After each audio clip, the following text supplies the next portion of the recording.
За та бүхэндээ онлайн системийн талаар танилцуулъя.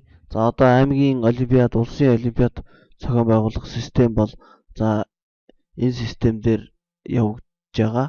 За энэ системийн ерөнхий интерфейс нэг харагдах байдал энэ байна. За хэрэглэгч бол нэр нууц үг бол бүртгүүлээд нэр нууц үгээ бол авсан байгаа. За тэгээ олимпиад эхлэхэд бол хэрэглэгч нэрээрээ нэр нууц үгээ хийгээд бол яах нь олимпиадын цаг эхлэхэд олимпиадад оролцсноо. За үндсэн нэг юм харагдах байдал байна. За дараагийн хэсэг дээр за нэвтрээд орцсон байхад олимпиад нь эхэлсэн үед бодлогууд нь гараад ирсэн байдаг энд. За энд бол нэг юм нэртэй бодлогууд байна. За нэгдүгээр бодлого байна, хоёрдугаар бодлого, фрейм гэдэг нэг бодлого байна, Айсландс гэдэг бодлого байна, turtle гэж бодлого байна. За ийм 3 бодлого ирсэн байна. За одоогоор бол turtle бодлогоны statement буюу одоо өгүүлбэрийг бол гаргаж ирэх гээд харсан байна, сонгосон байна. За өгүүлбэр бол яаж харагдах вэ гэхээр энд татаж авч уншиж PDF-ээр татаж аваад PDF-ээр уншиж бодох ёстой. Өгүүлбэр бол. За энэ бол энэ дээр дарж бол яах нь өгүүлбэрээ татнаа. За өгүүлбэрээ татаад бодлогоо бодчихно.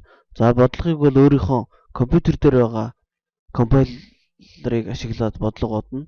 Editor програм ашиглаад өөрийнхөө бодлогыг бодно. За одоо editor програмын хувьд бидний сайн мэдэх DeepSeek гэдэг юм уу? Ийм програмуудыг бол яах нь ашиглаад бодлогоо бодно. За бодлогоо бодоод оролцогч бодлогоо бодсон тохиолдолд дараа нь submissions гэдэг хэсэг байна. Тухайн бодлогын бодлого болгон өөрийн гэсэн statement, submissions гэсэн хэсгүүдтэй байгааг та бүхэн анзаарж байгаа бах. За тэгээ statement руу ороод бодлогоо уншаад за өөрийнхөө editor програм дээрээ бодчихно. Харин бодсон бодлогоо илгээхдээ бол submissions гэдэг сонголт руу орж байгаад бодно. За submission дээр даръя. За submission дээр дарахаар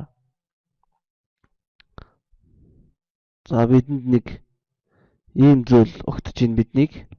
За энэ юу вэ? Turtle гэдэг бодлого байна. Submissions хэсэгчлүүнд орсон байна. За бидний бодлого бол DeepSeek дээр бодсон байгаа. Бодоод ажиллуулсан. Одоо бид тухайн бодлогыг бодлтыг илгээхт болохоор choose file гээд бодлогоо сонгоно. За энэ компайлераа сонгоно. Эндээс за тэгээд submit тушаар. За ингэсний дараа хэсэг хугацааны дараа энд бол тухайн бодлогыг алдаагийн засаад алдаатай байна. Үгүй бол тэдээс тэдэн оноо авсан байна гэдэг заавар энд гарч ирдэг гэсэн үг. За ингээд ерөнхийдөө бид бол бодлогоо бодож чадчих юм бол бидний бодлогыг засах эднэрт бол ямар нэгэн асуудал байхгүй болсон. Энэ учраас энэ системийн бол давуу тал нь ийм л байгаа юм.